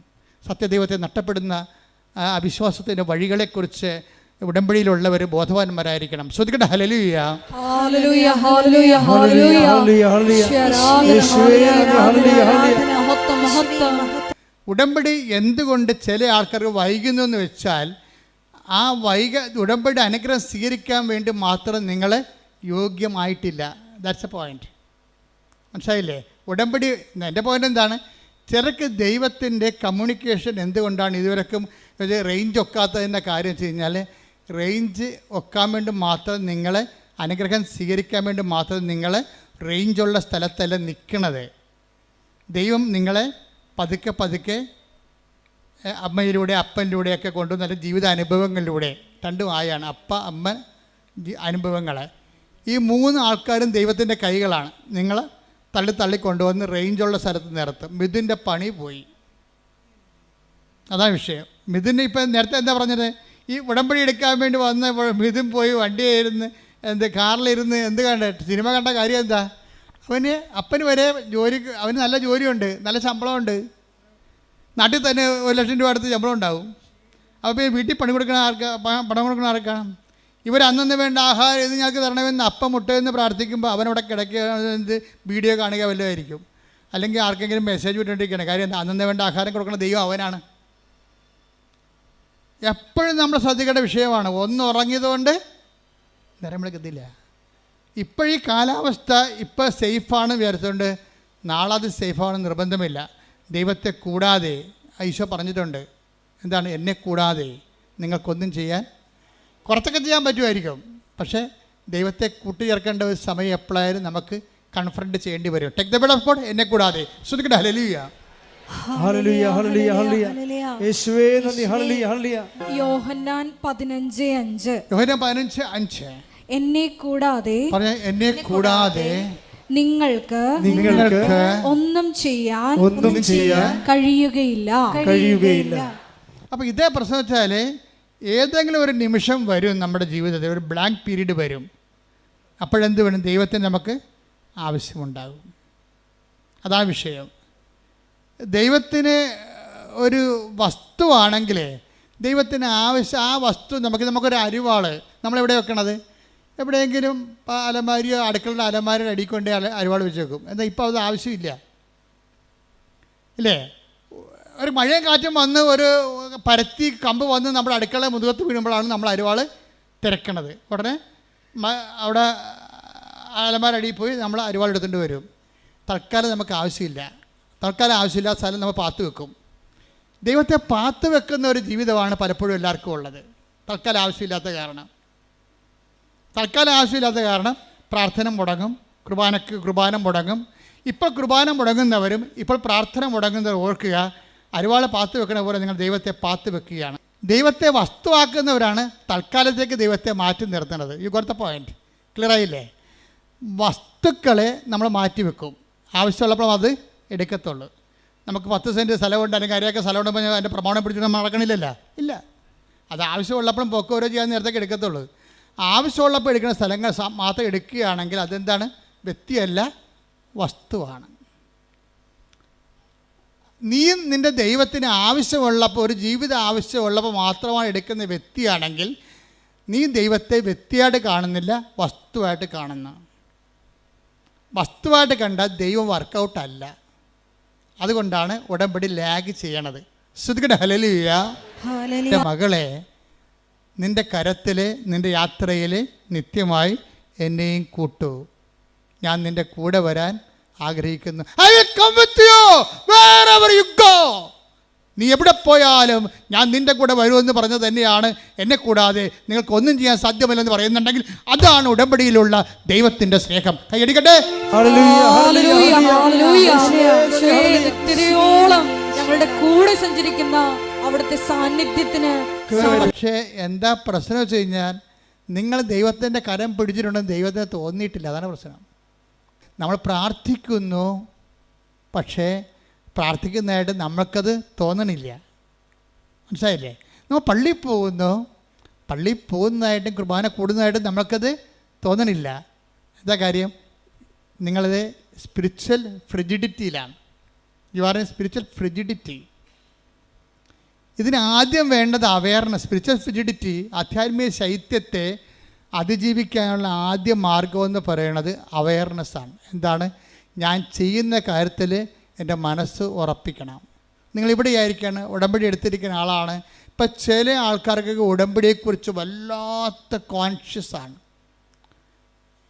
എന്താ കോൺഷ്യസ്? അവബോധമാണ്. എന്താ കാര്യം വെച്ച് കഴിഞ്ഞാൽ, അവരിപ്പോൾ ഒരു അപകടം ഉണ്ടായാൽ, ഞാൻ ഇപ്പോഴും ഓർക്കും, ഒരു ആങ്ങളെ ഉടമ്പടി എടുത്ത്, ഒരു പെങ്ങൾ ഉടമ്പടി എടുത്തതാണ്. അപ്പോൾ ഉടമ്പടി എടുത്ത് അവളങ്ങനെ ഉടമ്പടി ജീവിക്കുകയാണ്. വേറെ എന്തോ കാര്യത്തിന് വേണ്ടി, അവൾക്ക് വേണ്ടി, ഭർത്താവിന് വേണ്ടിയൊക്കെയാണ് ഉടമ്പടി എടുത്തിരിക്കുന്നത്. പക്ഷേ അവൾക്ക് ഉടമ്പടിയാണെന്ന് അവൾക്ക് അവയർനെസ് ഉണ്ട്. പക്ഷേ കുറച്ച് കഴിഞ്ഞപ്പോൾ ഒരു ഭയങ്കര ഫോൺ കേട്ട അവൾ. ഫോൺ എടുത്ത് നോക്കിയപ്പോൾ കൂട്ടുകാരത്തി വിളിച്ചിരിക്കുകയാണ്. എടി, നിൻ്റെ ആങ്ങളയെ വണ്ടി ഇടിച്ചെന്ന് പറഞ്ഞ്. ആ വണ്ടി കണ്ട ആങ്ങളെ ഉണ്ടെന്ന് അറിയാൻ പറ്റത്തില്ല, നീ പേടിക്കാൻ പറയുകയല്ല, നീ പ്രാർത്ഥിക്കാൻ പറയണമെന്ന് പറഞ്ഞ് അവർ ഫോൺ കട്ട് ചെയ്തു. ഫോൺ കട്ട് ചെയ്യണമെങ്കിൽ ഇവളൊരു കാര്യം പറയും, എൻ്റെ ആങ്ങളെക്ക് ഒരു ചുക്ക് സംഭവിക്കത്തില്ല, ഞാൻ ഉടമ്പടി എടുത്തതാണെന്ന്. ഇതാണ് കവനൻ്റ് കോൺഷ്യസ് എന്ന് പറയണത്. Covenant conscious. ഉടമ്പടി എടുക്കുമ്പോൾ നിങ്ങളുടെ കയ്യിൽ ഞാൻ എപ്പോഴും തരികയില്ലേ. ഇപ്പം ചില ആൾക്കാർ എന്നെ കണ്ടു കഴിയുമ്പോൾ ആൾക്കാർ ചോദിക്കുക, അച്ഛാ ഇത് കണ്ട അച്ഛാ, ഉടമ്പടി കാശുരൂല്ല, ഞാൻ കൊച്ചു കാശും കൊണ്ട് നടക്കണമെന്ന് പറയും. ഞാൻ പറഞ്ഞു, കൊച്ചു ഉടമ്പടി കാശുരു എന്ത് ചെയ്യും? അപ്പം മിണ്ടത്തില്ല. അതെന്താ കാര്യം? അവർ മകൾക്ക് കൊടുത്തതാണേ, നമുക്കത് കൈമാറ്റം ചെയ്യാൻ പറ്റത്തില്ല. ഉടമ്പടി കാശുരം പോയാൽ നിങ്ങളുടെ മുമ്പിൽ ഉടമ്പടി കാശ് ഇനി വേണമെങ്കിൽ ഉടമ്പടി എടുക്കാനേ പറ്റത്തുള്ളൂ. അല്ല, എന്തെങ്കിലും ഒരു വസ്തു തരികയല്ല. ഉടമ്പടി നിങ്ങളുടെ നെഞ്ചത്ത് കിടക്കുമ്പോൾ, ആ കാശ് നിങ്ങളുടെ നെഞ്ചത്ത് കിടക്കുമ്പോൾ നിങ്ങൾ ഉടമ്പടിയാണ്. അത് ഒരു ഓർമ്മയാണ്. നിങ്ങൾക്കറിയാവില്ല, ക്രിസ്ത്യാനിറ്റിയിലെല്ലാം വർക്കിംഗ് കണ്ടീഷനിലായിരിക്കുന്നത് ഓർമ്മ സ്റ്റേജിലാണ്. ഓർമ്മയെ ഉണർത്തുക എന്നുള്ളതാണ് വിശ്വാസിയുടെ നടപടിക്രമങ്ങളുടെ പ്രധാന ലക്ഷ്യം. ഓർമ്മയെ ഉണർത്തിക്കഴിഞ്ഞാൽ ഉടനെ അഭിഷേകവും ആത്മശക്തിയുമായിട്ട് ഇത് കൺവേർട്ട് ചെയ്യും. ക്രിസ്ത്യാനിറ്റി മൊത്തം ഒരു ഓർമ്മയിലാണ് നിൽക്കുന്നത്. അതിൻ്റെ ഫോം എന്താണ്? What is form? ഇതൊരു മെമ്മറി ഫോമിലുള്ളതാണ്. ഓർമ്മയെ ഉണർത്താൻ പറ്റിയ ഏറ്റവും ടോപ്പായിട്ടുള്ള ആക്ടിവേഷൻ ഫോർമുലയാണ് മാസ് എന്ന് പറയുന്നത്. ഓർമ്മ ഉണർത്തലാണ്. Do this in memory of me. ഇതെൻ്റെ ഓർമ്മ. എന്നെ സംബന്ധിച്ചിടത്തോളം ഭയങ്കര ഈ കുർബാന, ആൾക്കാരോട്ട് നടത്തുന്ന കുർബാന എന്ന് പറയുന്നത് ഒരു വല്ലാത്ത കുർബാനയാണ്. ആഘോഷമാണ് ശരിക്കും. എന്തിനാഘോഷിക്കുന്നു? എൻ്റെ കർത്താവ് എനിക്ക് വേണ്ടി മരിച്ചതിനെ ഞാൻ ആഘോഷിക്കുകയാണ്. എന്താണ്? മരണം പ്രഖ്യാപനമാണ്. ജീസസ് ഡൈഡ് ഫോർ മീ എന്നാണ് ഞാൻ പറയുന്നത്.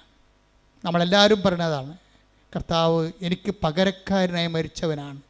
ഞാൻ മരിക്കുന്നിടത്ത് എനിക്ക് പകരക്കാരനായി മരിച്ചു. അപ്പോൾ എനിക്കിനി മരണമില്ല. ഞാൻ നിത്യത വരെ കർത്താവിനെ കണ്ടെത്തും വരെ, കൂടെ ജീവിക്കും വരെ എനിക്കൊരു ജീവിതം ഞാൻ പങ്കിടുകയാണ്.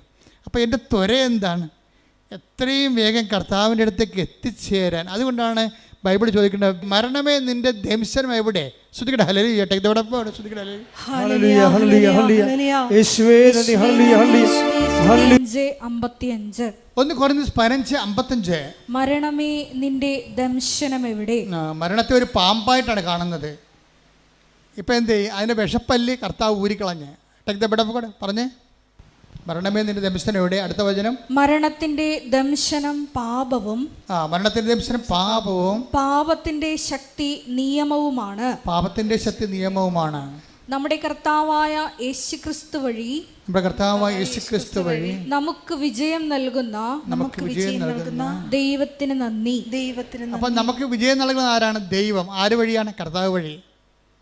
അപ്പം നമുക്ക് വിജയം നൽകുന്ന ദൈവമാണെങ്കിൽ, അത് കർത്താവ് വഴിയാണെങ്കിൽ, ആ വിജയം നൽകുന്ന കർത്താവ്, അത് വിജയം നൽകിയത് ഉടമ്പടി വഴിയാണ്. ശ്രുതിക്കട്ടെ ഹല്ലേലൂയ. ഭയമാണ്. ഇനി മരണമില്ല. വചനം അവസാനിക്കുന്നത്, വെളിപാട് അവസാനിക്കുന്നത് എന്താണ്? ഇനി മരണമില്ല. ശ്രുതിക്കട്ടെ ഹല്ലേലൂയ. വെളിപാട് 21:4. വെളിപാട് 21:4. അവിടുന്ന് അവരുടെ മിഴികളിൽ നിന്നും കണ്ണീർ തുടച്ചു നീക്കും. ഇനി മരണം ഉണ്ടായിരിക്കുകയില്ല. ഇനിമേൽ ദുഃഖമോ മുറവിളിയോ വേദനയോ ഉണ്ടാവുകയില്ല. പഴയതെല്ലാം കടന്നുപോയി.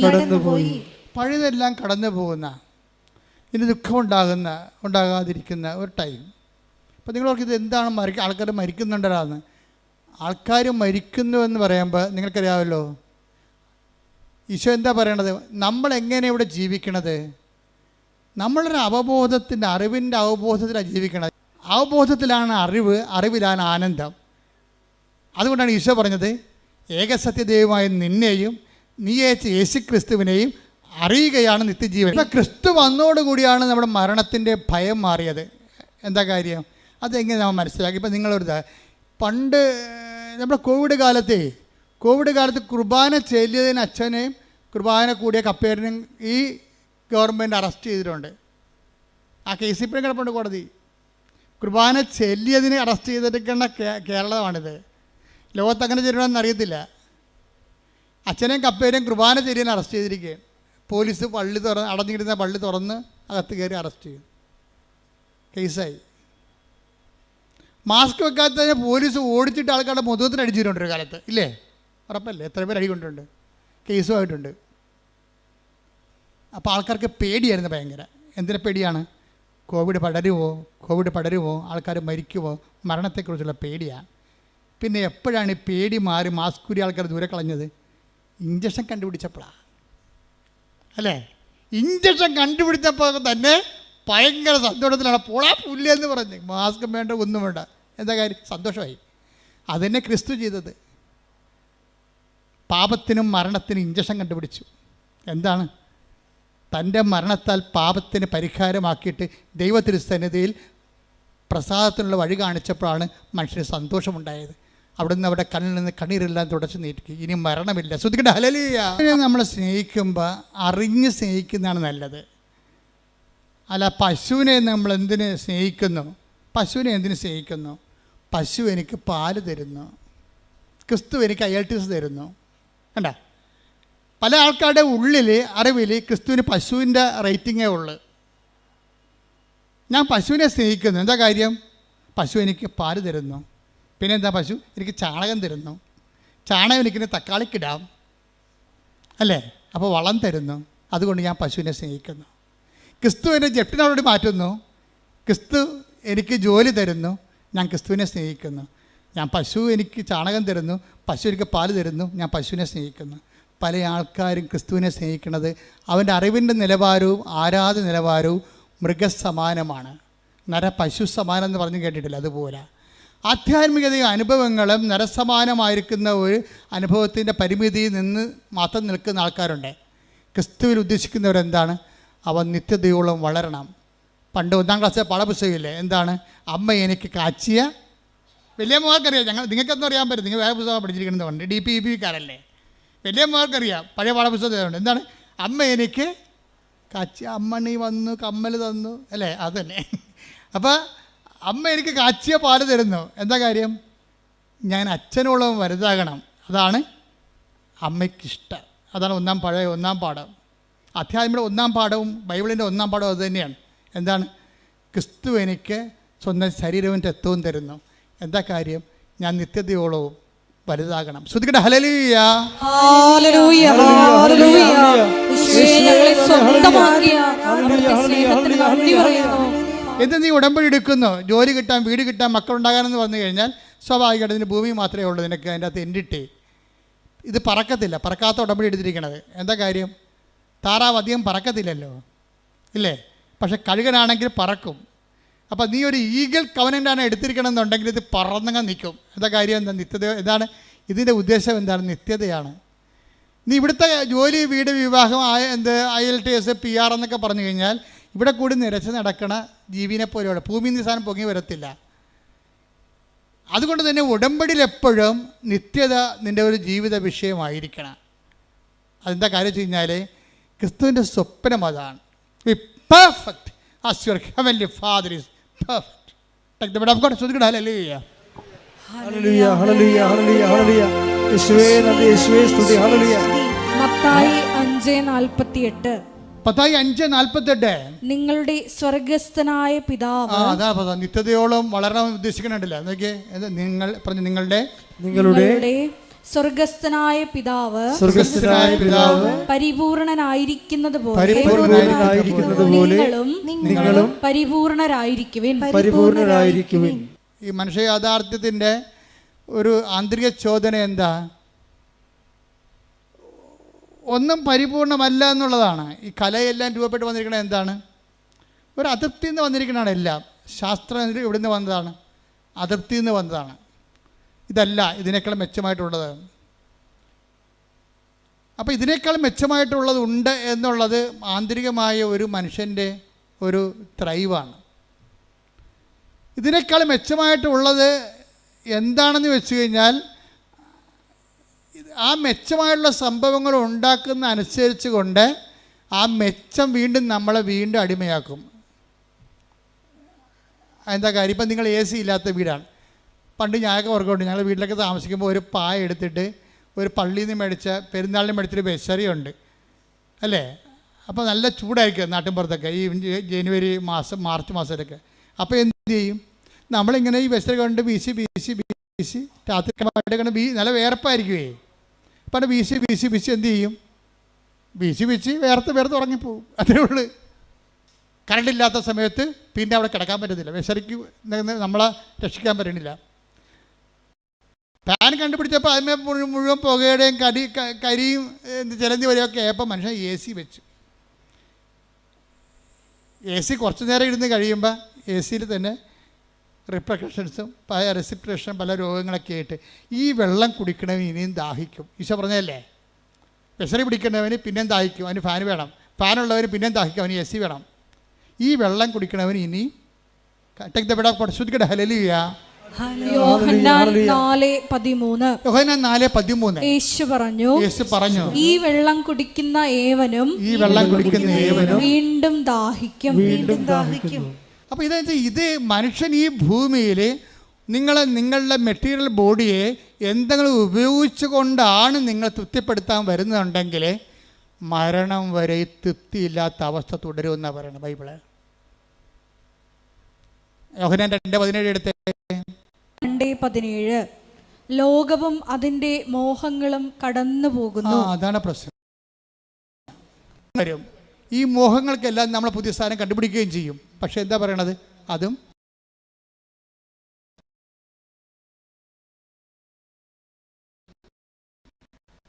മാറ്റിപ്പെടുത്താൻ പറ്റത്തില്ല. ഇതിൻ്റെ സ്റ്റാറ്റസ് ഇങ്ങനെ അപ്ഗ്രേഡ് ചെയ്ത് പോകാനാണെങ്കിൽ ഞൊട്ടേണ്ടി വരും നടത്താം. ഒരാൾക്കാർ അവിടെ അഭിമാനം, അവിടെ സ്റ്റാറ്റസ് കീപ്പ് ചെയ്യണം. എങ്ങനെയാണ്? ബ്രാൻഡ് ചേഞ്ച് ചെയ്തുകൊണ്ടാണ്. കാറിൻ്റെ ബ്രാൻഡ് ചേഞ്ച് ചെയ്യുന്നു.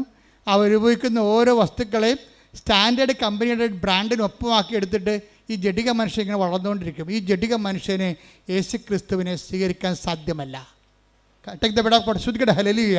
Hallelujah, hallelujah. മഹത്വം, മഹത്വം, മഹത്വം. യോഹന്നാൻ 14:17.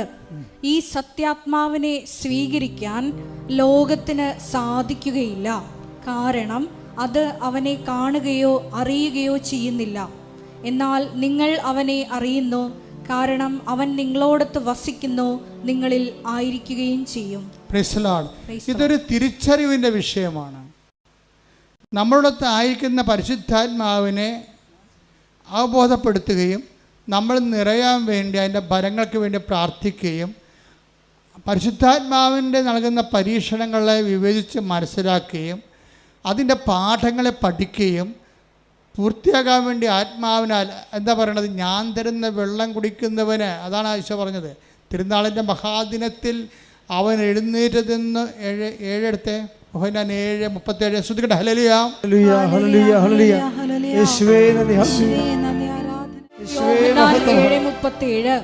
തിരുനാളിന്റെ അവസാനത്തെ മഹാദിനത്തിൽ, തിരുനാളിന്റെ അവസാനത്തെ മഹാദിനത്തിൽ യേശു എഴുന്നേറ്റ് നിന്ന് ശബ്ദമുയർത്തി പറഞ്ഞു, ആർക്കെങ്കിലും ദാഹിക്കുന്നെങ്കിൽ അവൻ എന്റെ അടുക്കൽ വന്ന് കുടിക്കട്ടെ.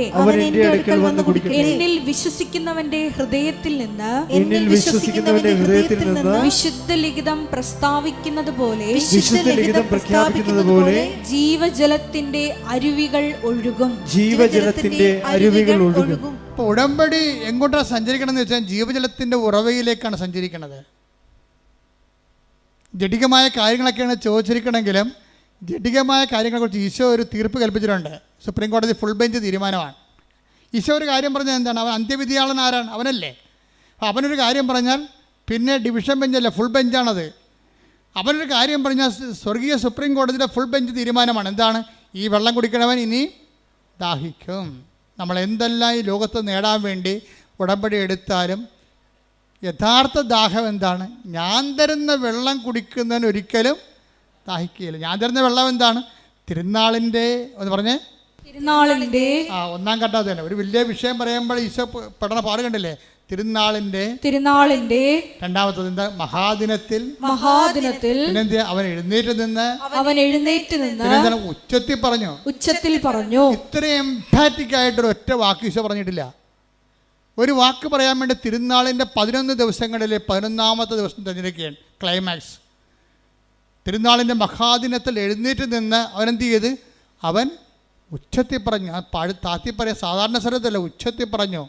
എന്താ പറഞ്ഞത്?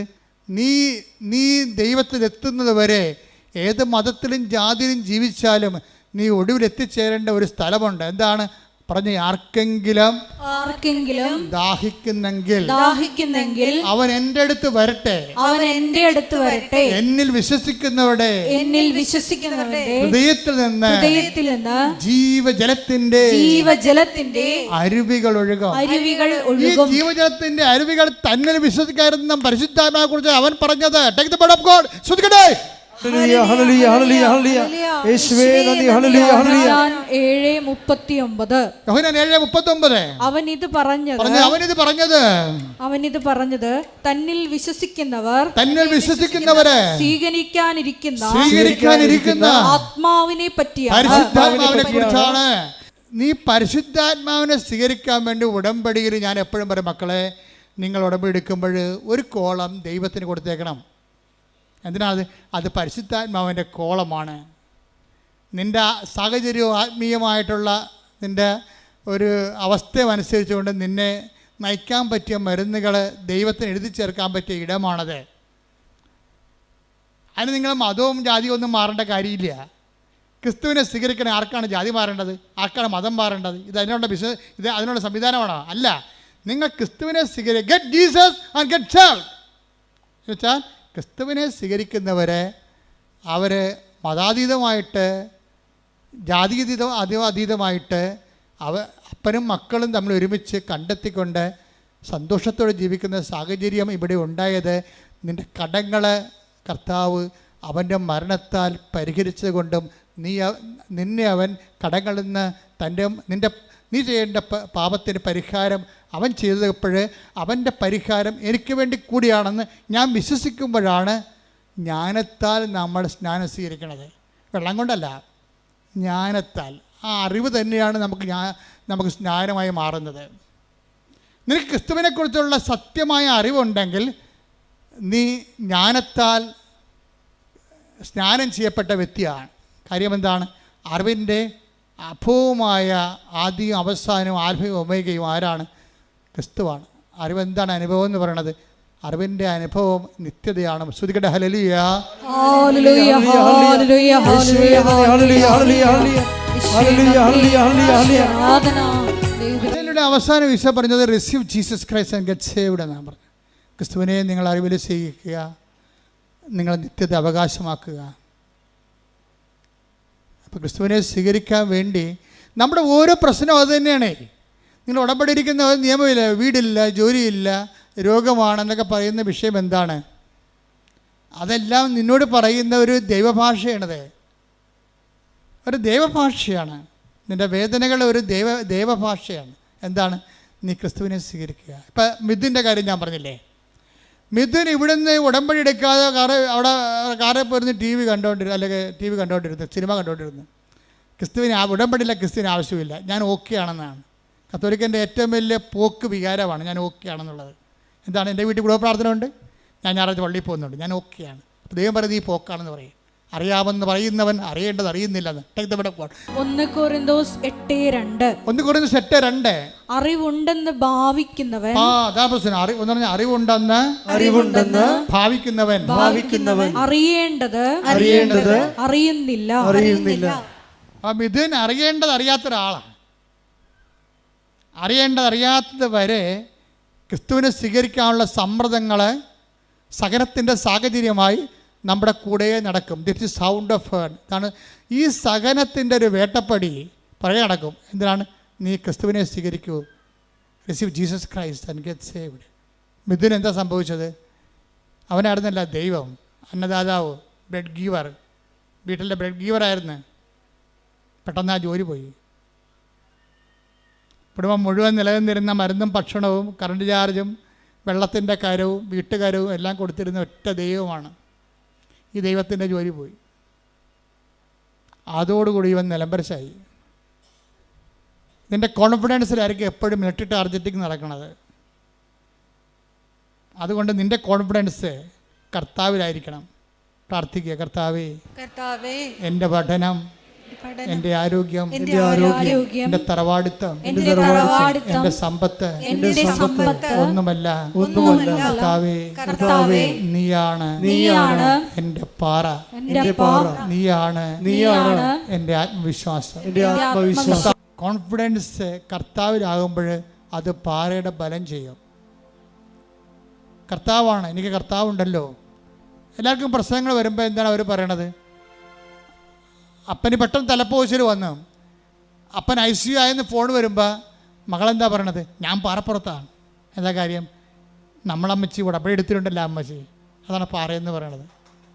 ഇന്ന് എല്ലാവരും അങ്ങനെ പറയാൻ തുടങ്ങി. കേരളത്തിൻ്റെ ആധ്യാത്മിക അജണ്ട അമ്മമാതാവ് പ്രത്യക്ഷപ്പെട്ടതിൻ്റെ ഭാഗമായിട്ട് ദൈവം ഇവിടെ നിശ്ചയിച്ചിരിക്കണം ഉടമ്പടിയിലൂടെ. ശ്രുതികട്ടെ ഹല്ലേലൂയ. ക്രിസ്തുവിനെ സ്വീകരിക്കാൻ പറ്റുന്ന രീതിയിലേക്ക് ഇവൻ്റെ ആധ്യാത്മികമായ ആ ജീവിതത്തിൻ്റെ കോൺഫിഡൻസ് തകർത്തുകൊണ്ട് ഒരു ജോലി പോയപ്പോൾ എന്തു ചെയ്യും? ഓട്ടോമാറ്റിക്കായിട്ട് മിഥുൻ്റെ അപ്പനും മകനും കൂടി ഇരിക്കുകയാണ്. സങ്കടമായ കുടുംബത്തിൻ്റെ പാത്തോസ് വായിക്കുന്ന സമയമാണ്, സങ്കടസീനാണ്. ജോലി പോയി, ഇനി അപ്പന് മരുന്നിന് പ്രശ്നമുണ്ട്, കടക്കാർക്ക് പറ്റുകടി പീടികയിൽ ബില്ല് വരും, പല പല പ്രശ്നങ്ങളാണ്. ഇനി ഇടയ്ക്ക് വല്ല ജ്ഞാനസ്ഥാനം, കല്യാണം ഒക്കെ വന്ന് കടം മേടിക്കേണ്ടി വരും, മറ്റുള്ള മുമ്പ് ചോദിക്കേണ്ടി വരും, പല പ്രശ്നമാണ്. ഇതൊക്കെ അപ്പനും മകനും കൂടി അങ്ങനെ സങ്കടപ്പെട്ടുകൊണ്ടിരിക്കുന്ന സമയത്ത് ഇളം തന്നെ ഇരുന്ന് സംസാരിക്കുകയാണ്. അപ്പന്മാരും തമ്മിൽ വലിയ കൂട്ടാണ്. എന്താ കാര്യം? ഇവൻ വിദേശത്ത് പോകാത്തതിൻ്റെ കാര്യം അപ്പനെ നോക്കാൻ വേണ്ടി, വീട്ടിൽ നിൽക്കാൻ വേണ്ടി ആണ് ഈ വിദേശത്ത് പോകാത്തത്. അങ്ങനെയുള്ള മക്കളുണ്ട് കേട്ടോ. അവൻ പറയുന്നുണ്ട്, എൻ്റെ അപ്പനെയും അമ്മനെയും നോക്കാൻ വേണ്ടിയാണ് ഞാൻ പുറത്ത് ജോലി വേണ്ട, എനിക്ക് ഞാൻ അകത്ത് മതിയെന്ന് എപ്പോഴും ദൈവത്തെ പറഞ്ഞുകൊണ്ടിരിക്കണതാണ്. അപ്പോൾ ഇത് പറയുന്നത് അപ്പനും മകനും കൂടി ഇരുന്ന് ഇളഞ്ഞിരുന്നുണ്ട് ഈ കഥ പറയുകയാണ്. മകൻ എന്ത് ചെയ്യോടാ? ഇല്ല ദൈവം. അപ്പോൾ അപ്പം പറയും, നീ ഉടമ്പടി എടുക്കടാ, ഞാനല്ലേ ഇപ്പോൾ ഉടമ്പടി എടുത്തിരിക്കണത്, നീ ഉടമ്പടി എടുക്കടാ എന്ന് പറയും. കാര്യം ഉടമ്പടി കുഞ്ഞ് ഓടിക്കാളാണ്. നീ ഉടമ്പടി എടുക്കടാന്ന് പറഞ്ഞില്ല, പെട്ടെന്ന് മിഥുൻ പറയാണ്, അമ്മ ഞങ്ങളുടെ അടുത്ത് ഇരിക്കണ പോലെയൊക്കെ തോന്നി. വല്ലാത്തൊരു മുല്ലപ്പൂവിൻ്റെ അപ്പനത് പറയുകയും വല്ലാത്തൊരു മുല്ലപ്പൂവിൻ്റെ സുഗന്ധം. എന്നിട്ട് മിഥുൻ പറയണത് അമ്മ ഞങ്ങളുടെ അരികിൽ ഇരിപ്പുണ്ടായിരുന്നെന്ന്. അപ്പം അപ്പൻ പറയണത്, കേക്ക് മകനെ, അതാണ് ശരി. എനിക്ക് നിൻ്റെ ജീവിതത്തിൽ പ്രവർത്തിക്കാൻ ആഗ്രഹമുണ്ട്. നീ ഇങ്ങനെയുള്ള ജീവിക്കണവനല്ല, ഇതിനേക്കാൾ ഉപരി ആധ്യാത്മികമായ ഉയരങ്ങളിൽ ക്രിസ്തുവിൻ്റെ കൃപ ആർജിക്കേണ്ടവനാണ്. അതുകൊണ്ട് ഇതാണ് സമയം. ഉടനെ മിഥുൻ പിറ്റേ ദിവസം തന്നെ വന്ന് ഉടമ്പടി എടുത്തത്. ഉടമ്പടി എടുത്തപ്പോൾ എന്നെ സംഭവിച്ചതെന്ന് വെച്ച് കഴിഞ്ഞാൽ, പ്രവടാന്ന് 3 കമ്പനി കേരളത്തിൽ തന്നെ വിളിച്ചവനെ. ഒരു കമ്പനിയെ തട്ടിക്കളഞ്ഞ്. എന്താ കാര്യം? ആ കമ്പനിക്കാരൻ ചോദിക്കുന്ന ഇൻ്റർവ്യൂവിന് ഫേസ് ചെയ്യാൻ പറ്റത്തില്ല.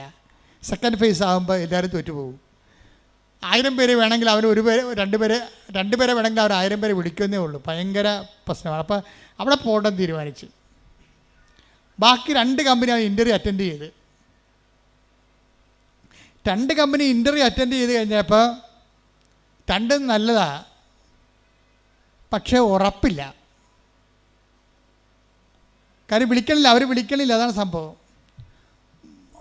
ഇനി അമ്മ ടൈം മാത്രമായത് കാരണം എന്താ ചെയ്തിരിക്കണമെന്ന് അറിയാമോ? ഈ 3 കമ്പനിയുടെയും ഇൻ്റർവ്യൂ വരണ ടൈം നോക്കണം. ഒന്ന് 9 മണിക്ക് ഓടിയെത്താൻ പറ്റിയ ടൈമാണല്ല. രണ്ടാമത്തത് 12 മണിക്ക്.